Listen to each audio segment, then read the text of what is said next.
Hi dear friends, welcome to Medical Destiny YouTube channel. Before watching this video, please take a moment to subscribe my channel. In this video, you will go through 25 Nclex-Rn nursing examination multiple choice questions and answers. Read the question by yourself and find the correct answer. Let's begin. 331. A client was admitted to the nursing unit with a closed head injury 6 hours ago. During initial assessment, the nurse finds that the client has vomited, is confused, and complains of dizziness and headache. Based on these data, which of the following is the most important nursing action? 1. Notify the physician. 2. Administer an antiemetic.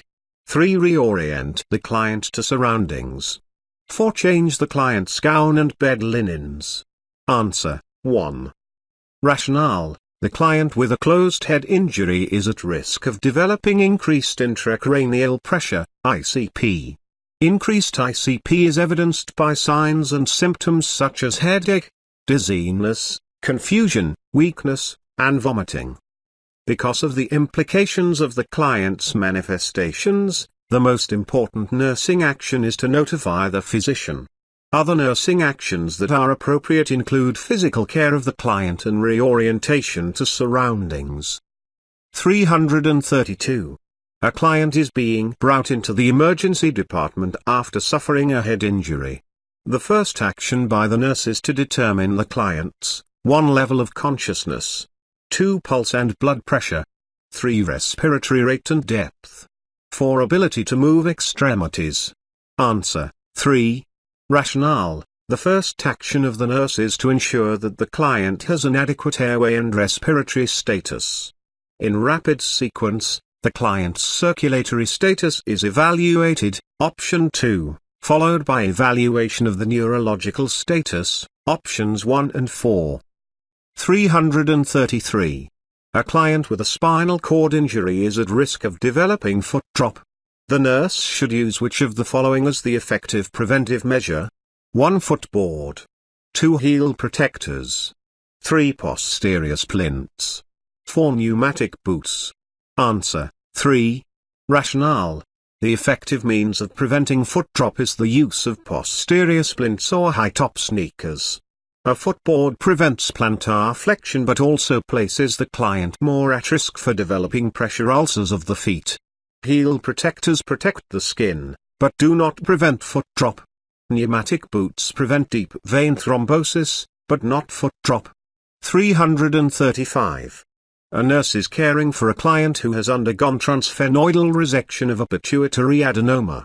The nurse should measure which of the following to detect occurrence of a common complication of this type of surgery? 1. Pulse rate. 2. Temperature. 3. Urine output. 4. Oxygen saturation. Answer: 3.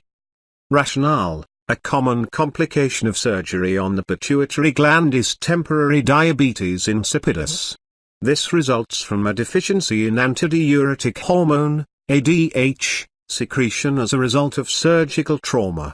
The nurse measures the client's urine output to determine whether this complication is occurring. Polyuria of 4 to 24 liters/day is characteristic of this complication. Options 1, 2, and 4 are not specifically related to a common complication after this surgery. 336. A nurse is preparing to check the fetal heart rate of a pregnant woman who is at gestational week 16. Which piece of equipment will the nurse appropriately use to check the fetal heart rate? 1. Fetal heart monitor. 2. An adult stethoscope. 3. Bellover stethoscope. 4. Ultrasound fetoscope. Answer: 4. Rationale: toward the end of the first trimester, the fetal heart tones can be heard with an ultrasound fetoscope. Options 2 and 3 will not adequately assess the fetal heart rate. A fetal heart monitor is used during labor or in other situations when the fetal heart rate needs continuous monitoring. 337. A nurse is developing a discharge plan for a post-operative client who had one adrenal gland removed. The nurse should include which of the following in the plan? 1. Teach the client to maintain a diabetic diet. 2. Teach proper application of an ostomy pouch. 3. Provide a list of the early signs of a wound infection. 4. Explain the need for lifelong replacement of all adrenal hormones. Answer. 3. Rationale. A client who had a unilateral adrenalectomy will be placed on corticosteroids temporarily to avoid a cortisol deficiency. Lifelong replacement is not necessary. Corticosteroids will be gradually weaned in the post-operative period until they are discontinued. Also, because of the anti-inflammatory properties of corticosteroids produced by the adrenals, clients who undergo an adrenalectomy are at increased risk of developing wound infections. Because of this increased risk of infection, it is important for the client to know measures to prevent infection, early signs of infection, and what to do if an infection seems to be present. The client does not need to maintain a diabetic diet, and the client will not have an ostomy after this surgery.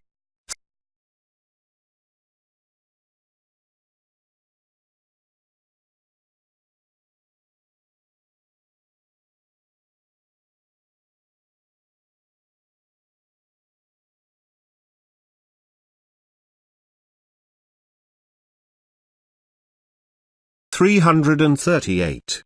The nurse is caring for a client who has undergone transsphenoidal surgery for a pituitary adenoma. In the postoperative period, the nurse teaches the client to 1. Cough and deep breathe hourly. 2. Remove the nasal packing after 48 hours. 3. Report frequent swallowing or postnasal drip. 4. Take acetaminophen, Tylenol, for severe headache. Answer. 3. Rationale. The client should report frequent swallowing or postnasal drip or nasal drainage after transsphenoidal surgery because it could indicate cerebrospinal fluid, CSF, leakage. The client should deep breathe, but coughing is contraindicated because it could cause increased intracranial pressure. The surgeon removes the nasal packing placed during surgery, usually after 24 hours. The client should also report severe headache because it could indicate increased intracranial pressure. 339. A client is receiving desmopressin, DAVP, intranasally for management of diabetes insipidus. The nurse should check which of the following measurements to determine the effectiveness of this medication. 1. Daily weight. 2. Temperature. 3. Apical heart rate. 4. Pupillary response. Answer. 1. Rationale. DDAVP is an analog of vasopressin, antidiuretic hormone. It is used in the management of diabetes insipidus. The nurse monitors the client's fluid balance to determine the effectiveness of the medication. Fluid status can be evaluated by noting intake and urine output, daily weight, and the presence of edema. The measurements in options 2, 3, and 4 are not related to this medication. 340. As the nurse brings the 10 o'clock am doses of furosemide, Lasix, and nifedipine, Procardia, into the room of an assigned client, the client asks the nurse for a dose of aluminium hydroxide, Amphogel, which is prescribed on a PRN basis for dyspepsia. Which of the following actions by the nurse would be best? 1. Assess the client's need for the antacid. 2. Administer all 3 medications at the same time. 3. Administer the nifedipine and aluminium hydroxide, then the furosemide 1 hour later. 4. Administer the furosemide and aluminium hydroxide, then the nifedipine 1 hour later. Answer. 1. Rationale. Antacids such as aluminium hydroxide often interfere with the absorption of other medications. For this reason, antacids should be separated from other medications by at least 1 hour. Because of the diuretic action of the furosemide and the antihypertensive action of the nifedipine, it is important to administer them on time, if the client can tolerate waiting for the aluminium hydroxide. The nurse should assess the client to determine the need for the antacid. Therefore options 2, 3, and 4 are incorrect. 341. The nurse monitors the client taking amitriptyline, for which common side effect of this medication? 1. Diarrhea. 2. Drowsiness. 3. Hypertension. 4. Increased salivation. Answer. 2. Rationale, common side effects of amitriptyline, a tricyclic antidepressant, include the central nervous system effects of drowsiness, fatigue, lethargy, and sedation. Other common side effects include dry mouth or eyes, blurred vision, hypertension, and constipation. The nurse monitors the client for these side effects. 342. A client has been admitted to the mental health unit on a voluntary basis. The client has reported a history of depression over the past 5 years. Which of the following questions by the nurse would elicit the most thorough assessment data regarding the client's recent sleeping patterns? 1. Are you sleeping well at home? 2. Did you get much sleep last night? 3. Tell me about your sleeping patterns. 4. You look as if you could use some sleep. Answer. 3. Rationale. Option 3 is an open-ended question and provides the client the opportunity to express thoughts and feelings. Options 1 and 2 could lead to a one-word answer that would not provide thorough assessment data. Additionally, 1 night of sleep may not tell the nurse how the pattern has been over time. Anyone may or may not sleep well for 1 night, and that sleep or loss of sleep does not indicate a problem. Option 4 could be interpreted by the depressed person as a negative statement and could block communication needed for a thorough assessment. 3.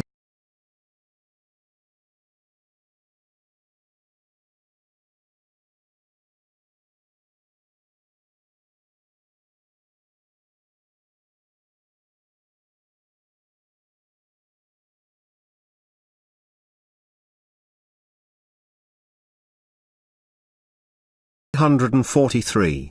A client is admitted to the emergency department with drug-induced anxiety related to overingestion of prescribed antipsychotic medication. The most important piece of information the nurse should obtain initially is their 1. Name of the nearest relative and his or her phone number. 2. Name of the ingested medication and the amount ingested. 3. Cause of the attempt and if the client plans another attempt.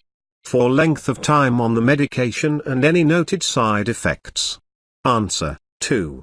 Rationale. In an emergency, life-saving facts are obtained first. The name of and the amount of medication ingested is of utmost importance in treating this potentially life-threatening situation. The relatives and the reason for the suicide attempt are not the most important initial assessment information. The length of time on the medication is also not the priority in this situation. 344. A nurse determines that a client understands the purpose of a vitamin K, phytonadione, injection for her newborn if the client states that vitamin K is administered because newborns, 1. Lack vitamins. 2. Have low blood levels. 3. Lack intestinal bacteria. 4. Cannot produce vitamin K in the liver. Answer. 3. Rationale. The absence of normal flora needed to synthesize vitamin K in the normal newborn gut results in low levels of vitamin K and creates a transient blood coagulation deficiency between the 2nd and 5th day of life. From a low point at about 2 to 3 days after birth, these coagulation factors rise slowly, but do not approach normal adult levels until 9 months of age or later. Increasing levels of these vitamin K-dependent factors indicate a response to dietary intake and bacterial colonization of the intestines. An injection is administered prophylactically on the day of birth to combat the deficiency.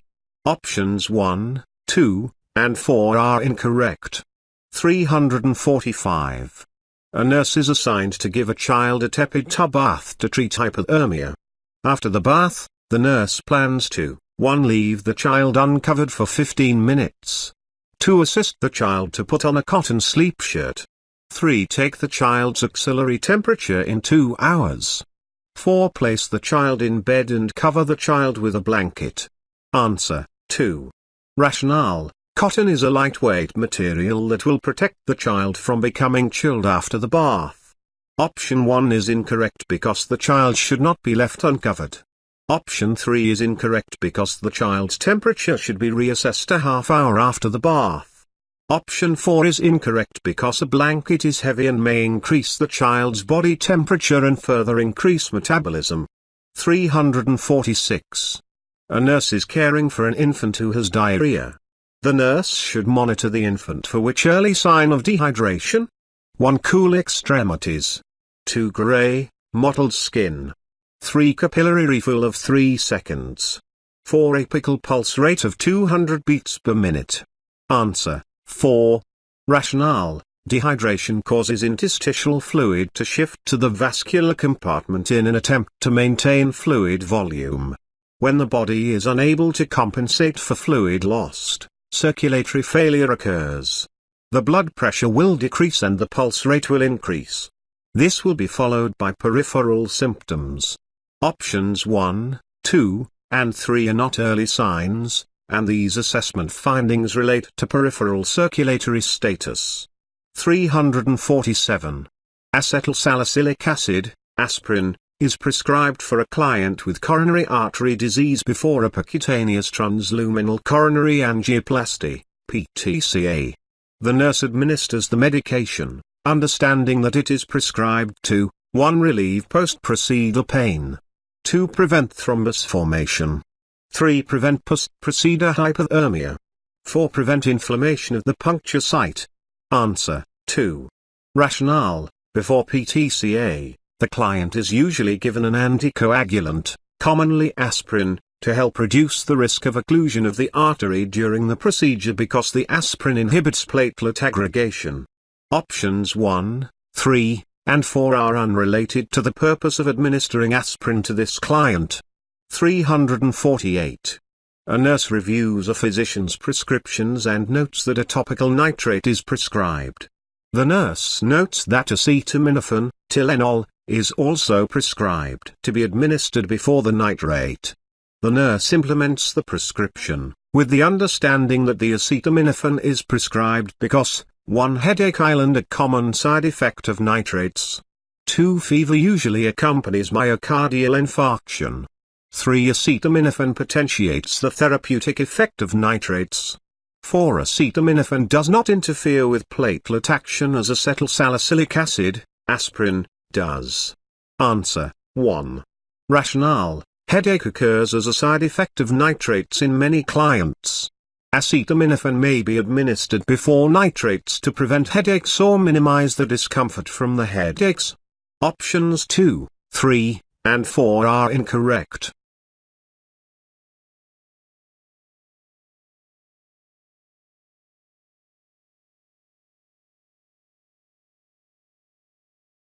(349). The nurse performs an assessment on a client newly diagnosed with rheumatoid arthritis. The nurse expects to note which early manifestations of the disease. Select all that apply. 1. Fatigue. 2. Anorexia. 3. Weakness. 4. Low-grade fever. 5. Joint deformities. 6. Joint inflammation. Answer: 1, 2, 3, 4, 6. Rationale: rheumatoid arthritis is a chronic, progressive, systemic inflammatory autoimmune disease process that primarily affects the synovial joints. It also affects other joints and body tissues. Early manifestations include joint inflammation, low-grade fever, fatigue, weakness, anorexia, and paresthesia. Joint deformities are late manifestations. 350. A client taking warfarin sodium, Coumadin, has been instructed to limit the intake of foods high in vitamin K. The nurse determines that the client understands the instructions if the client indicates that which food items need to be avoided. Select all that apply. 1 tea. 2 turnips. 3 oranges. 4 cabbage. 5 broccoli. 6 strawberries. Answer: 1, 2, 4, 5. Rationale: warfarin sodium is an anticoagulant that interferes with the hepatic synthesis of vitamin K-dependent clotting factors. The client is instructed to limit the intake of foods high in vitamin K while taking this medication. These foods include broccoli, cabbage, turnips, greens, fish, liver, and coffee or tea. Caffeine. Oranges and strawberries are high in vitamin C. 351. A nurse is caring for a newly delivered breastfeeding infant. Which intervention performed by the nurse would best prevent jaundice in this infant? 1. Placing the infant under phototherapy. 2. Keeping the infant NPO until the second period of reactivity. 3. Encouraging the mother to breastfeed the infant every 2 to 3 hours. 4. Encouraging the mother to offer a formula supplement after each breastfeeding session. Answer: 3. Rationale: to help prevent jaundice, the mother should feed the infant frequently in the immediate birth period because colostrum is a natural laxative and helps promote the passage of meconium. Offering the infant a formula supplement will cause nipple confusion and decrease the amount of milk produced by the mother. Breastfeeding should begin as soon as possible after birth while the infant is in the first period of reactivity. Delaying breastfeeding decreases the production of prolactin, which decreases the mother's milk production. Phototherapy requires a physician's prescription and is not implemented until bilirubin levels are 12 mg/dl or higher in the healthy term infant. 352. A nurse develops a post-operative plan of care for a client undergoing an arthroscopy. The nurse should include which priority action in the plan? 1. Monitor intake and output. 2. Assess the tissue at the surgical site. 3. Monitor the area for numbness or tingling. 4. Assess the complete blood cell count results. Answer: 3. Rationale: arthroscopy provides an endoscopic examination of the joint and is used to diagnose and treat acute and chronic disorders of the joint. The priority nursing action is to monitor the affected area for numbness or tingling. Options 1, 2, and 4 are also a component of postoperative care, but from the options presented, are not the priority. 353. A nurse is caring for a client with active tuberculosis who has started medication therapy that includes rifampin, rifadin. The nurse instructs the client to expect which side effect of this medication? 1. Bilious urine. 2. Yellow sclera. 3. Orange secretions. 4. Clay-colored stools. Answer: 3. Rationale: rifampin, rifadin, is an anti-tuberculosis medication. Secretions will become orange in color as a result of the rifampin. The client should be instructed that this side effect will likely occur and should be told that soft contact lenses, if used by the client, will become permanently discolored. Options 1, 2, and 4 are not expected effects.